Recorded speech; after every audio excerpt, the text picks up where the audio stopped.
मैं हॉस्पिटल नहीं जाऊंगी, डॉक्टर घर ही बुला दो। मैं हॉस्पिटल नहीं जाऊंगी, डॉक्टर घर ही बुला दो। पहले दर्द में मैंने सासू को बुलाया, पहले दर्द में मैंने सासू को बुलाया।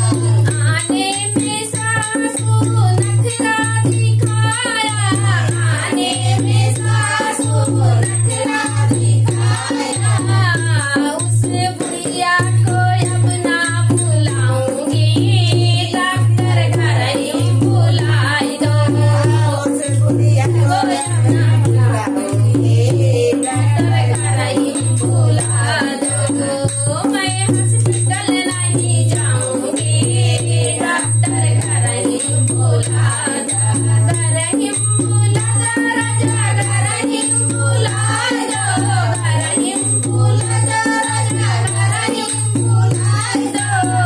मैं हॉस्पिटल नहीं जाऊंगी, डॉक्टर घर ही बुला दो।